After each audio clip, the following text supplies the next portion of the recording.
there's some type of situation, I won't bring no one near me, especially children, into a situation where I believe that there's any type of anything suspicious. Yeah. So you've gone into the house? Yes, I opened the garage door, and as soon as I opened the door, Bulljoy, which is a little puppy dog, jumped out at me, and he jumped onto me, and he was all happy, like, to see me, but he wasn't making a sound. And I picked him up and I walked inside the garage. I pulled the screen door shut behind me, and then I also shut the wooden door. And then I put him down. And I walked towards the door. When you walk in, there's a door that leads inside to the actual premises. And while I was walking, I was looking for some type of weapon, basically. And right behind the door, I picked up a piece of wood. And after I picked up that wood, I opened the door. The door was unlocked. It pulled out, and then I went into the house. Downstairs. Just tell us step by step what happened then. Step by step. And basically, I went in. It leads into the laundry. There's a toilet as well. Basically, I checked room for room.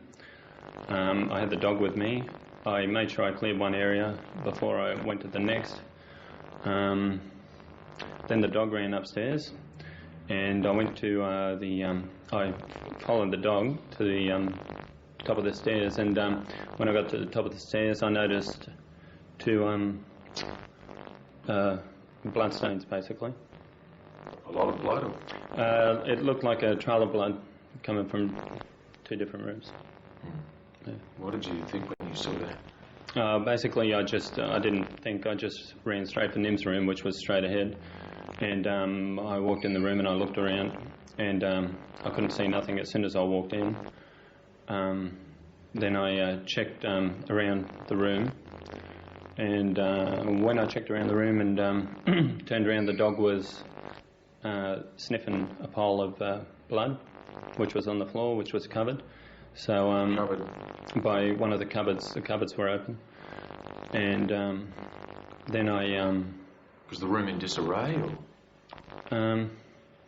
Well, the cupboards, it didn't look like smashed apart, if that's what you mean. It didn't look normal. What was normal? Well, there were things on the floor, which I can't say due to the investigation. There were things missing from certain areas, which I also can't say due to the investigation. And... So the room looked like it had been turned over, or that there'd been a struggle? Yeah, well, it looked like it was turned over. Not a struggle, turned over? Well, from what I recall, it didn't look like there was a struggle. It looked like it had been turned over. But, yeah. So you've gone into your girlfriend's bedroom and there's blood on the floor? Yeah. That's not a good feeling. No, it's not. But, yeah. And so basically I followed... the trail, but I stopped because there were a few other rooms that were on my left, and I sort of looked in, and one of them was where the other trail was coming from, and I just had a quick look in both rooms, in the bathroom and that, and then I heard a sound, which was water running, and I followed it into the main room, which is the master bedroom, and into the bathroom, basically. Yeah. When you looked into the other rooms, did you notice anything particular about that? Was there only one other room with blood in it, or...? Well, from what I saw, there was only one other room with blood. No, I didn't really... I can't picture it in my own head, but I know that I looked, but I can't see the picture in my head. Are you panicking at this stage? Not from what panic, not as in panic. I was... I don't know, worried, maybe, shocked. Didn't know what was, but I did, you know what I mean? Didn't know what was going on, but I sort of did, and I wasn't, yeah. When you say you didn't know what was going on, but you sort of did, what did you know? Well, basically, I knew blood, and basically, It's not looking good. Yeah, it's not looking good. So... You've gone into the main bathroom onto the main master bedroom? Yeah, in the master bedroom, and I went into the bathroom and I noticed the tap was running, and so I went in and switched that off. No, I didn't switch that off. I first did something else, which I can't say due to the investigation. What I can say is that I didn't know exactly what was in the bathtub until I did something else with the piece of wood that I had in my hand, because I couldn't see. And was the bath covered? I can't say what with.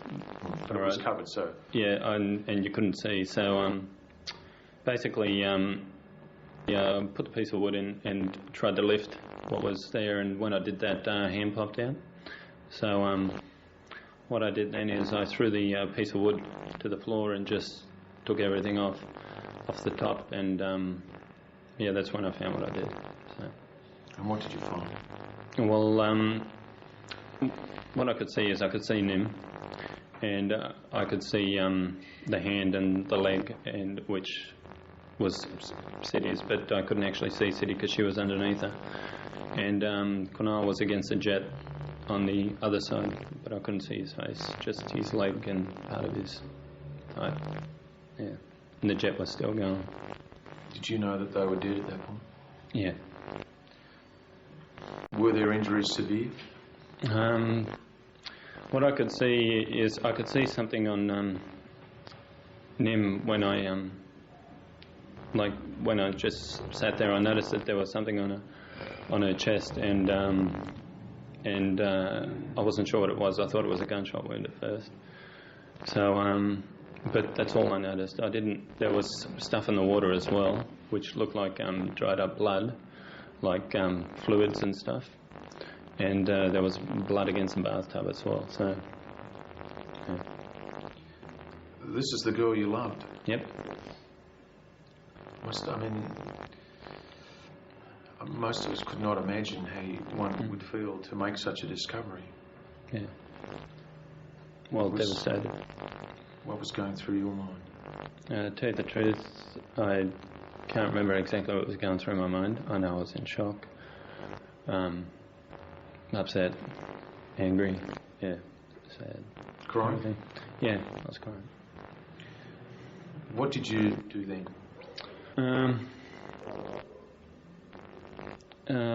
I believe it was right then that I tried to call the police on my mobile. I rang 000 and got through and told them that I needed to talk to the police, and I was talking to someone and the phone died.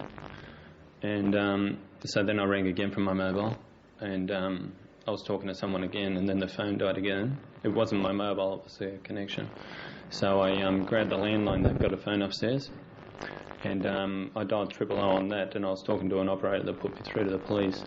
And while I was talking, they rang me back on my mobile, and yeah, I told them what happened and everything, and that I need the police over because of what I found. And yeah, I called them and they were talking to me on the phone. How long was it before they arrived?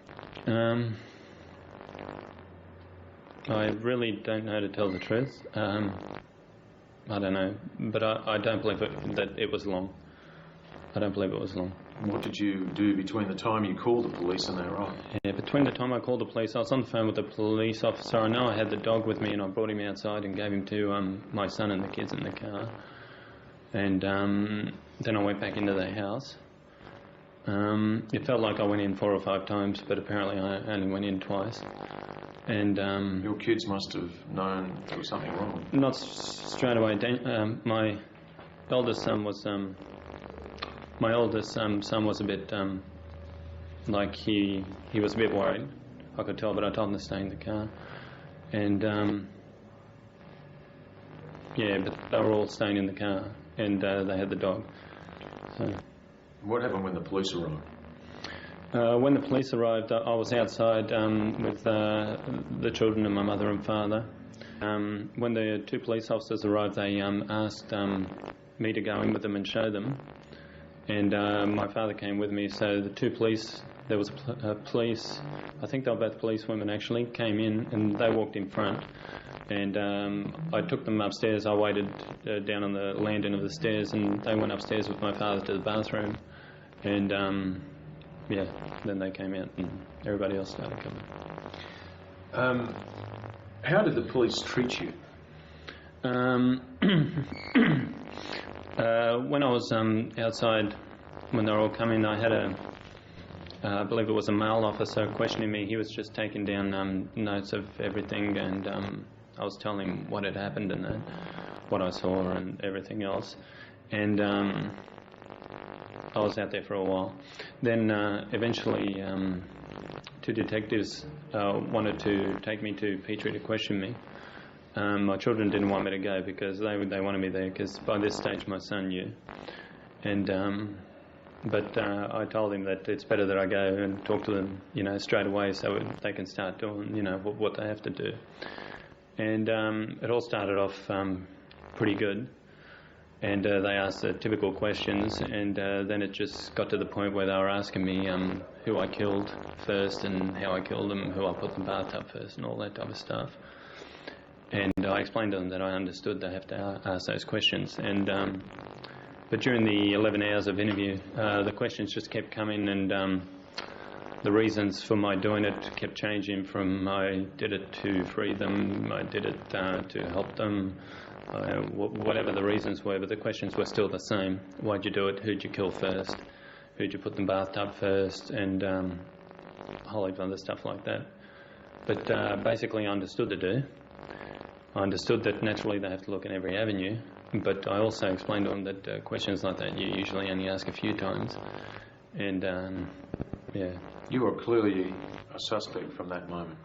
Well, in my opinion, from my own knowledge, in hindsight, naturally I was a suspect straight away due to my relationship, as any husband or ex-lover or ex-husband or ex-whatever or anybody would be in a situation like so. How do the police regard you now? They so kindly say that I am treated as a witness, and I thank them for that. But in my opinion, that's just what they say. In my view, I'm number one suspect. In their view, I actually did it, but they can't prove it. This is not my words. This is words of people I know, people that are related to detectives, senior detectives. Also, police officers are going around saying to people they know that we know who did it, we can't prove it, and comments like so.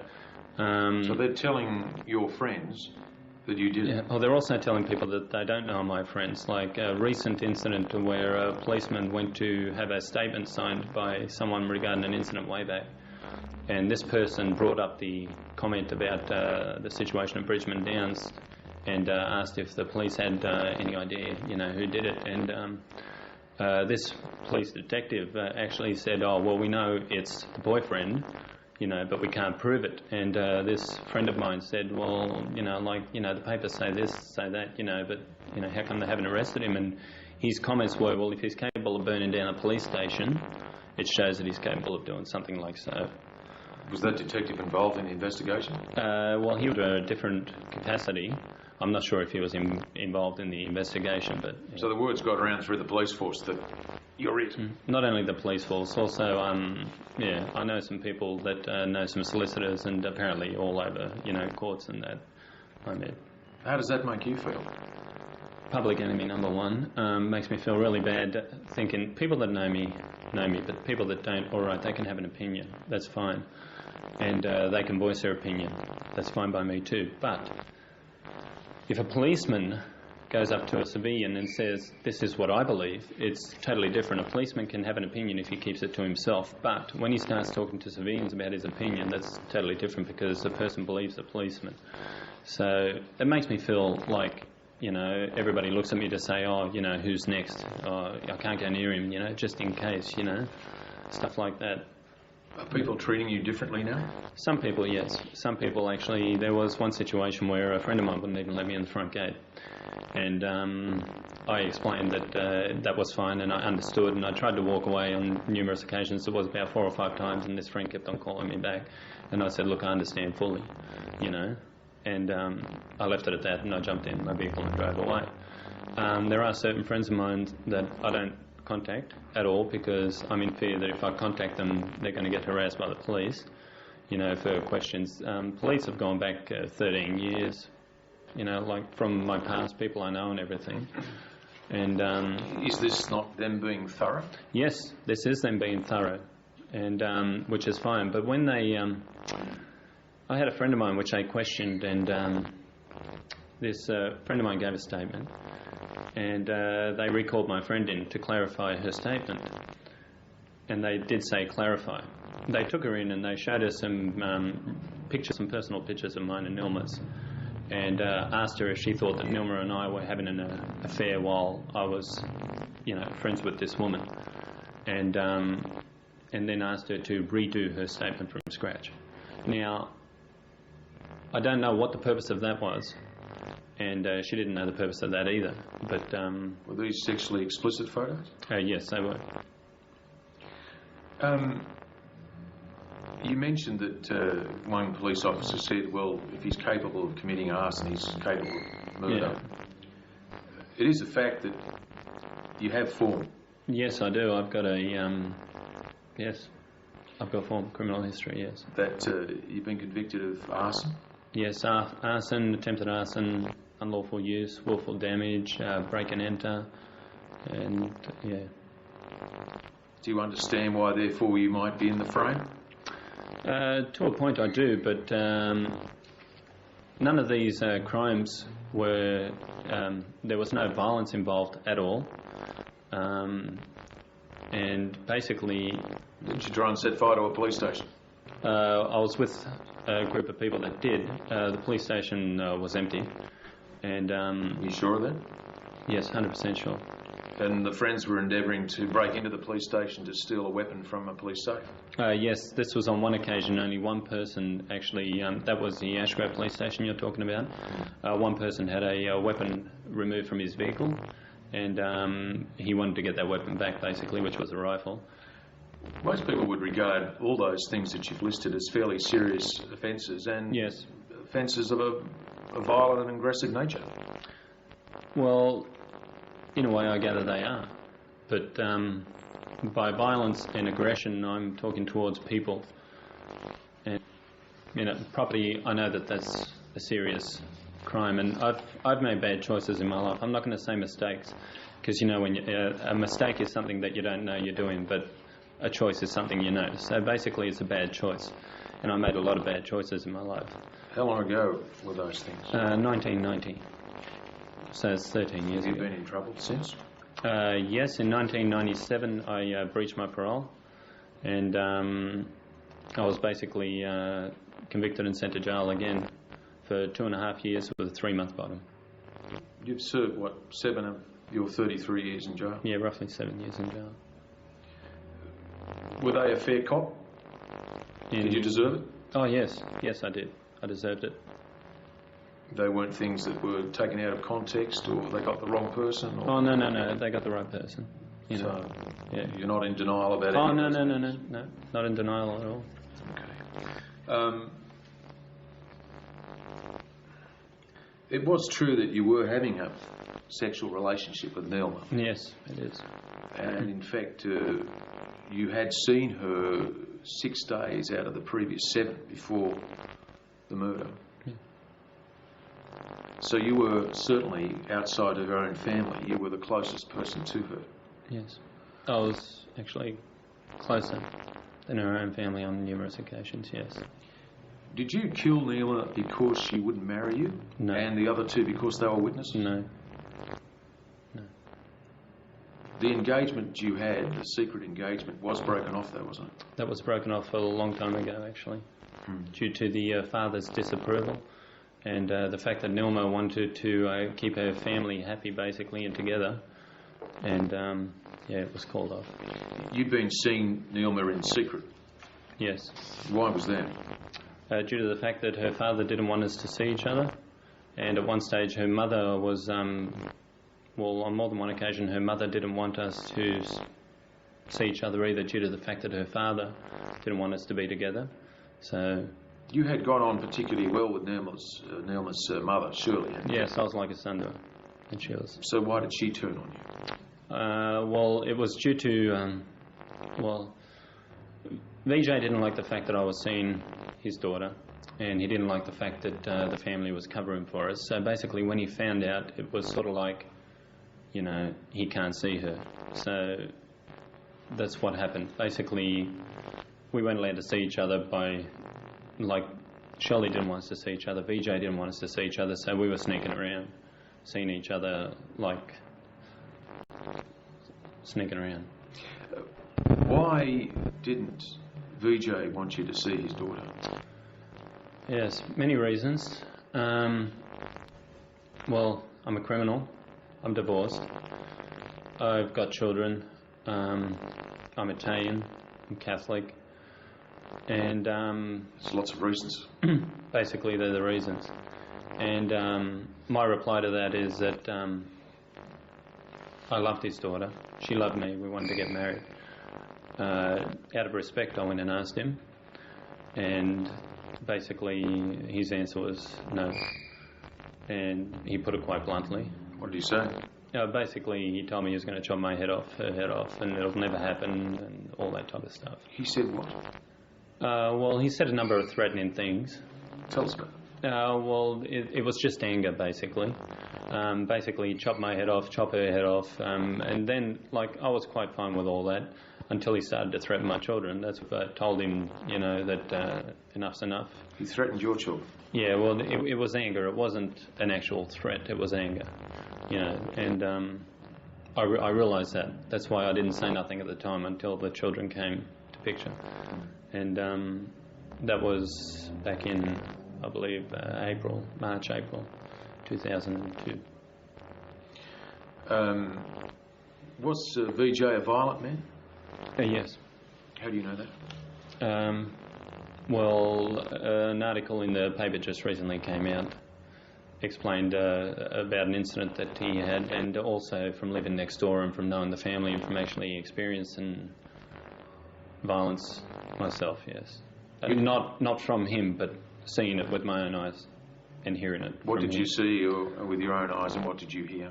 Well, basically I saw and heard, you know, violence, and I don't really want to stipulate on much of that. But I think we need to talk about this. Who was the violence directed towards? Basically Nim and Shirley, and yeah. What sort of violence? Just domestic violence. What, punching them? Yeah, and stuff like that. Yeah. Slapping them? Yeah, stuff like that. Why? What were his reasons? Well, I don't know his reasons. I can't speak on his behalf. But yes,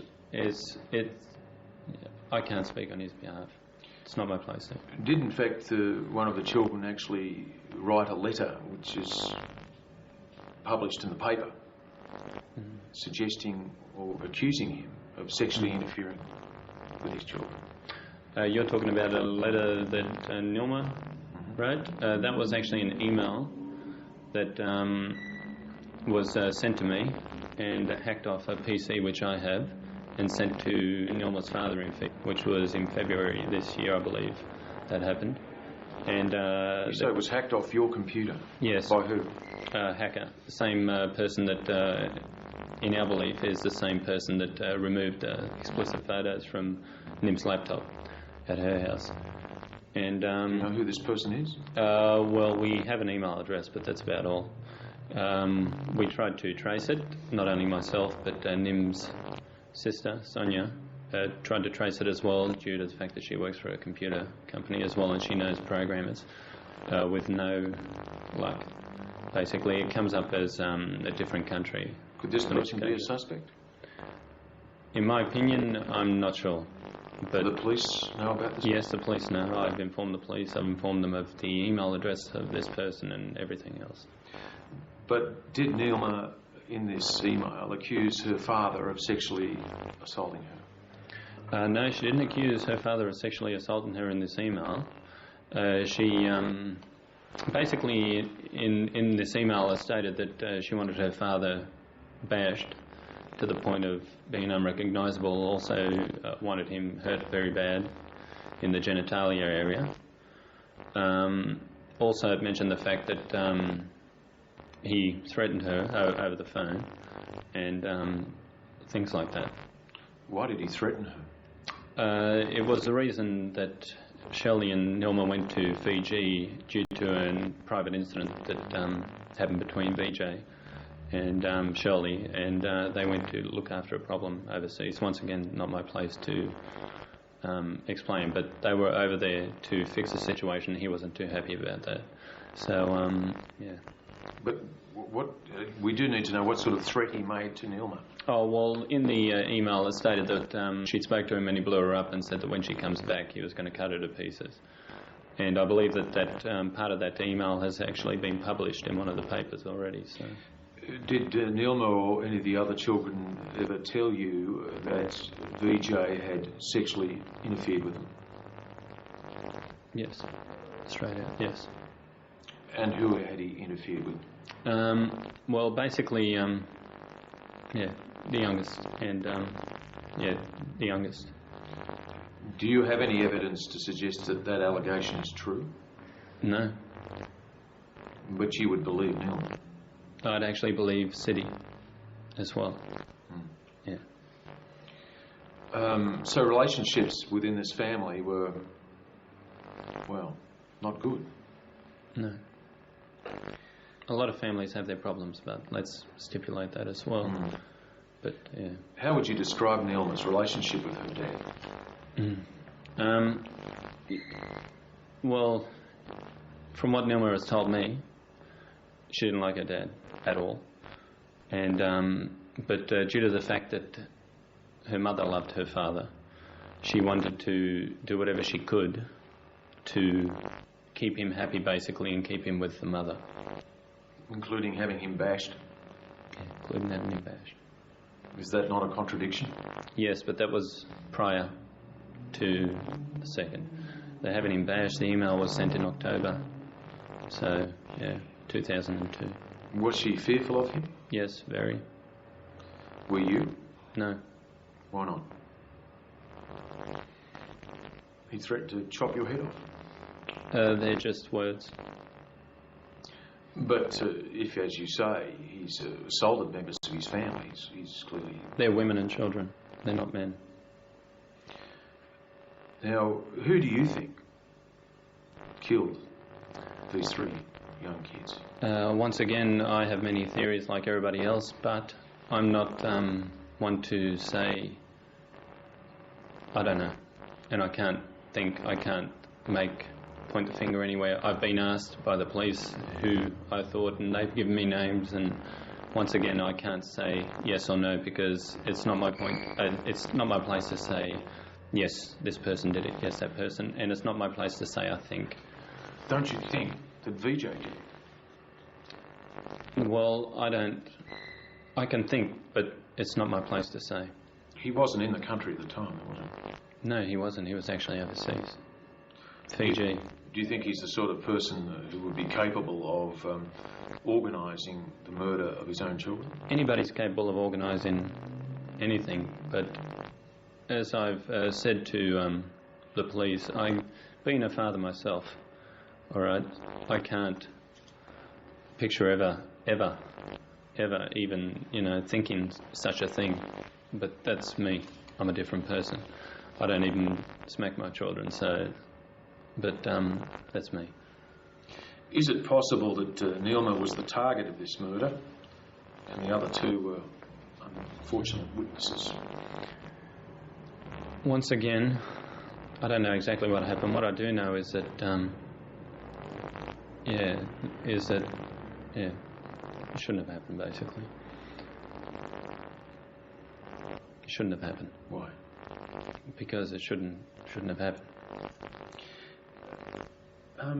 For someone who acknowledges that they are perhaps the main suspect, yes. For someone who's out and found the grisly remains of a triple murder, for someone who's found the girl he loved in a bathtub dead, yep.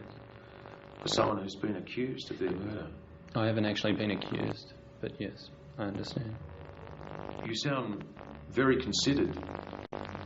Considered? Well, you're very understanding of the way the police have behaved. You're very understanding of...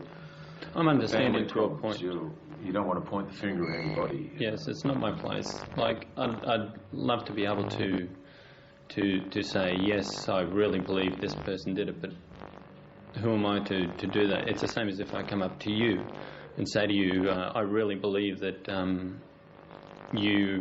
you are a cross-dresser or something. Who am I to put that belief across, and then people come along and start looking at you saying, well, is he or isn't he? You see what I mean? It's not my place to say that. Like, I'm not here to prove anything, all right? The police need to prove who did this, all right? And we're all waiting for that. It's not up to me to say, I think this person did it, this person did it, this person did it, because that just makes me a bad person. It's the same as if I thought you did it and I came along and did the same thing to you, and then it turned out you didn't do it. You see what I mean? Why are you talking to us?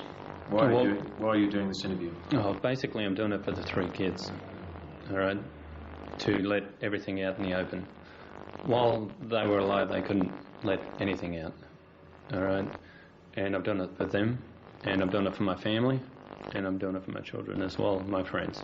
Because what's been happening is we've all been getting harassed by the media. We've all been, you know, everybody wants to ring up and know this and know that, and can you talk? I don't mind if it's just me, but once it involves my family, my friends, you know, everybody else, it's a different story.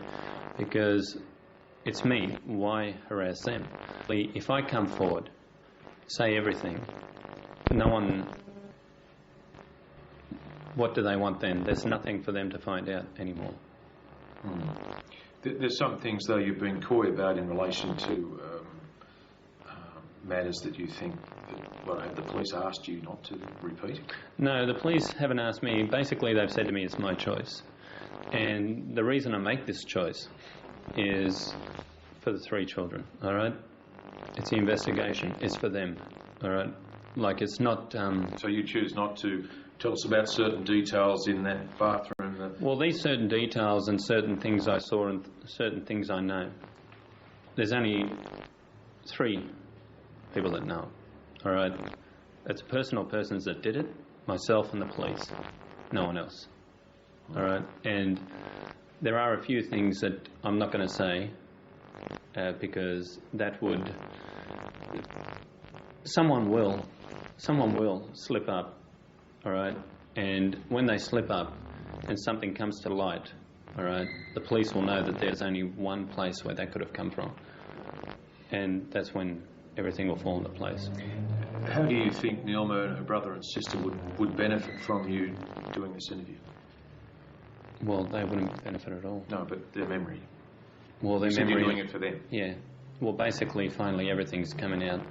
And what they wanted to say while they were alive and they couldn't, I'm saying now. What did they want to say but couldn't? Basically, they wanted to let out everything about what was going on. With their dad? Yes. That, in their view, he was violent and abusive? Yes. Why did the police force you to leave the funeral? In my belief, and pretty at it, their reason was the family asked me to, and they threatened to arrest me twice for breach of the peace. Even after I said, before they started to threaten to arrest me, I said, I understand it's a family's day, I'll leave straight away.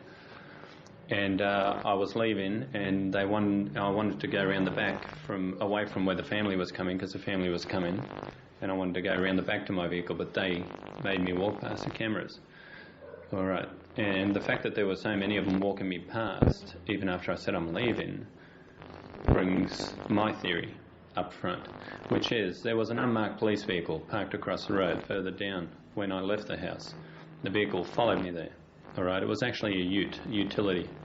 Followed me there. I arrived there an hour beforehand and was walking around for an hour, so they knew that I was there for an hour before they actually walked in and took me out. So after that I drove home and that same utility followed me home. I rang up police headquarters, made sure they recorded the conversation, gave them the registration, and it turns out the vehicle was unregistered, which meant it was a commission vehicle. So that was all orchestrated. I have no doubt in my mind at all that that was orchestrated to sort of say, look how bad this guy is. This is the guy that did it? Yeah, and it takes 6 of us to walk him out. They didn't ask you to leave because at some point the parents had said to the police, please, can you get him out of here? Well, that was their story, but they knew a week beforehand and also 2 days beforehand that I would be there. I told them, myself in person, that I would be there a week beforehand. My brother was beside me. A couple of days before that, I believe they spoke to my parents, and my parents said, yes, he's going to be there. So they knew that I was going to be there. So that means the family knew I was going to be there. So if they didn't want me there, why wait so long? Even if they didn't want me there, and if it was just the one thing, like they got there and here, please tell them to leave. Max, could you please leave? Yes, I'm going. Let me walk out. Don't crowd me, surround me, make me look like I'm public enemy number one and walk me past a whole heap of cameras, including the family, which is the people they didn't want me to walk past, but they actually walked me past them anyway. And the reason I was asked to leave was so they didn't see me. Given that you must have known, for whatever reason, the parents wouldn't want you there, why did you go? Pay my respects. Basically. That's not something you could do fairly privately? Which I did, but yeah. Do Shirley and VJ think that you did it? I don't know. I haven't spoken to either one of them. My mother spoke to Shirley, but I haven't spoken to either one.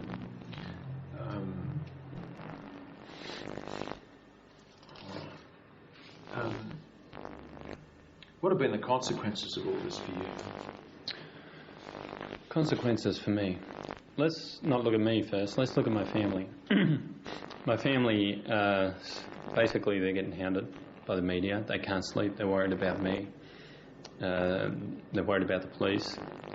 My friends, likewise, they're getting hounded. One friend of mine was actually offered money for photos of Nilma and I. And I rang up the paper and blew up the person and said, look, if you want photos, you ask me, don't start paying money. You want to make money off this, basically, which is what I said. Now, things like that, no one's sleeping well, including myself. Basically, it's really hit us all pretty hard. All right. Do you expect the police to arrest you soon? Well, I believe that if they were going to arrest me, they would have arrested me by now, but I still believe that they're, I don't know why, I just do. Just recently, they took my son out of school again. This was a few days ago, to walk him through the house, around the house again. That's the third time. How old's he? He's 11, going on 12. He's seen 2 psychologists already because of it. And I was not told about this. The mother actually said yes, which I didn't like, but I don't see the point considering they knew everything and they've spoken to him twice already and got exactly the same thing both times, and everything he has told them, I told them that very first day. So I don't understand why they did such a thing, basically. Is it to upset me or whatever? Do you think it's possible that they could charge you? Oh, anything's possible. That they could railroad you? I'm in fear of a lot of things, but from day one, without any type of warrant whatsoever, I gave the police everything, like fingerprints, even though they had my fingerprints on file. I gave them a brand new set of fingerprints, DNA, every single bit of clothing I was wearing, including underwear and socks, clothing from my house, bed sheets, towels, dirty clothes, shoes, 2 computers, phones, 2 vehicles. Anything they wanted, they had. They didn't need a warrant. That's what I told them straight away that very first day. And that day, they took most of it. They even wanted to dig the drain pipes up in the bathroom. And apparently my brother said, do it. Just put new ones in after you do. And which actually surprises me because they wanted to take up drain pipes at the Singh family home just recently, it said in the paper. I'm actually amazed they didn't do that day one, considering they wanted to take mine. But after all that, they would have put that against everything they've got straight away, considering that I'm who I am. I believe that if anything at all get towards me, I wouldn't be here talking to you. I'd be in a jail cell somewhere bleeding still.